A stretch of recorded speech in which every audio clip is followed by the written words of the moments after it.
today's episode of Best Daily Routines for Learning English in 2025. We're excited to dive into a topic that's so important for anyone looking to improve their English: creating the perfect daily routine for learning English. Tommy, I'm really looking forward to this discussion because there are so many tools and methods now available that we didn't have before. What's your take on how technology has influenced language learning today? Hey, Lisa. I'm really excited too, because I think we're at such a pivotal point in language learning. When I started, it was a lot harder to find resources, and it was really costly to learn English. Now, with all the advancements in technology, we have access to an endless amount of free or low-cost resources. From apps to podcasts to video lessons and online tutors, there are no limits to how you can practice English. And the best part is, these tools make learning more engaging and personalized than ever before. Yes, that's such a good point. And the best part about technology is how it allows us to integrate English learning into our daily routines without having to set aside huge chunks of time. For example, one of the easiest ways to get started each day is by listening to podcasts. Tommy, how can our listeners make the most of English podcasts to create a solid learning routine? Absolutely, Lisa.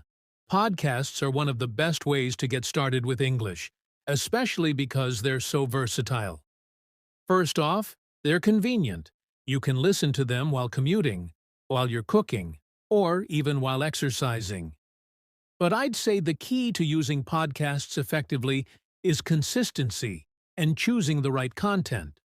For beginners, there are podcasts specifically designed for learning English, where the hosts speak more slowly and explain the vocabulary in simple terms. For more advanced learners, I recommend finding podcasts on topics you're passionate about, so it doesn't feel like a chore. You'll want to listen to podcasts on topics like technology, news, or lifestyle, depending on your interests. That's a fantastic tip. And I think it's important to emphasize that it's not just about passive listening. When you're listening to podcasts, try to engage with the content. Write down new words, phrases, or idioms that you come across, and then use them later in your own sentences. You can also pause the podcast and try to repeat sentences to practice pronunciation.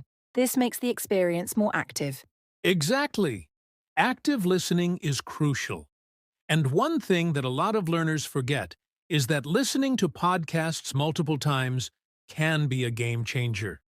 You might not understand everything the first time, and that's okay. But if you listen again, you'll start picking up new details. This repetition also helps to strengthen your vocabulary, grammar, and pronunciation. You'll start to notice patterns in the language, and over time, this will really help your fluency. So true. And while podcasts are fantastic for listening practice, it's also important to have a balance in your routine. A strong language learner knows that listening isn't enough. Speaking is just as important. Tommy, how can learners start integrating speaking into their daily routines? Oh, that's a great question. Speaking is definitely a huge part of the language learning process, and it's something I see a lot of learners overlook. But it's one of the most effective ways to internalize the language. My first tip is to try speaking English every single day, even if it's just for 5 minutes. You could practice in front of the mirror, talk to yourself, or describe what you're doing throughout the day. It may feel a little weird at first, but trust me, it really works. Eventually, you'll feel more comfortable with spontaneous conversation. I completely agree, Tommy. It's about building your confidence with the language. And if you're looking to challenge yourself, why not try language exchange apps? You can find someone who is learning your native language and set up regular speaking sessions where you help each other practice. You can find these language partners online or through apps like Tandem, HelloTalk, or Speaky. Those apps are great. And the best part is that you're speaking with real people. It gives you a chance to practice how the language is used in everyday conversation, which is so different from the classroom. But speaking isn't just about conversation. For example, if you're learning English for business or travel, you should also practice specific vocabulary related to your goals. Use apps or online platforms to create sentences related to the situations you expect to encounter. Those apps are great. And the best part is that you're speaking with real people. It gives you a chance to practice how the language is used in everyday conversation, which is so different from the classroom. But speaking isn't just about conversation. For example, if you're learning English for business or travel, you should also practice specific vocabulary related to your goals. Use apps or online platforms to create sentences related to the situations you expect to encounter. Exactly. Customizing your practice is key. And while we're on the topic of speaking, let's not forget about pronunciation. A lot of learners struggle with this, and I think it's important to incorporate pronunciation practice into your daily routine. There are apps like Elsa Speak or Speechling that help with this. You can even record yourself and compare your pronunciation to native speakers. That's a really important point. Many learners don't realize that getting pronunciation right can make a big difference in how well others understand you. It's also a confidence booster when you can say words clearly. And if you're not sure how to pronounce something, don't be afraid to look it up online. There are even YouTube channels dedicated to teaching pronunciation. Yes, YouTube is a treasure trove for language learners. There's so much content available for free. You can watch anything from grammar tutorials to listening comprehension videos to pronunciation guides. I recommend setting aside time each week to watch these videos, especially if they're in the format of short lessons that you can easily integrate into your day. It's a fantastic way to keep improving. Another great strategy I suggest is reading every day in English. Whether it's books, articles, news, or even social media posts, reading regularly really boosts your vocabulary and exposes you to a variety of sentence structures. If you don't feel like reading a whole book, you could try reading a short article every day. And the great thing is that you can find topics you're interested in, whether it's sports, technology, or entertainment. Right, and even reading something as simple as social media posts can be helpful. You don't have to be reading a novel to improve your language skills. But, Tommy, do you think learners should always be looking up new words while they read? Absolutely. But here's the thing. Don't look up every single word. Focus on words that are important to the meaning of the sentence. If you understand the context, sometimes it's okay to skip over a word and move on. But when you come across a word that's crucial to understanding the passage, look it up, write it down, and use it in your own sentences later. It's all about learning in context. Yes. Learning vocabulary in context is so important.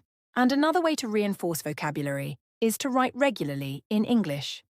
Start by keeping a journal, or you could even write short stories or posts online.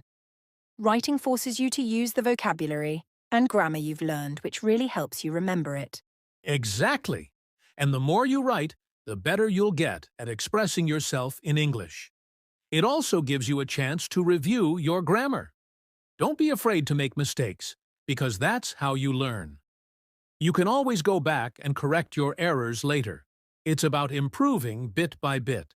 And let's not forget about the power of games in language learning. In 2025, gamification has become a huge trend. You can download apps that turn language learning into a fun game, and that can be a great way to stay motivated. Plus, they usually track your progress, which is a nice bonus. Absolutely. Games are such a fun way to make language learning feel less like a chore.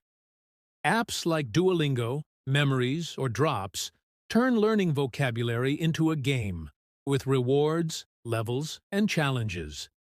And let's be honest, who doesn't like a good challenge? It makes learning feel like a fun and rewarding activity rather than something you have to get through. And the more fun you have, the more motivated you'll stay. But speaking of motivation, one last thing I want to mention is the importance of setting clear, achievable goals.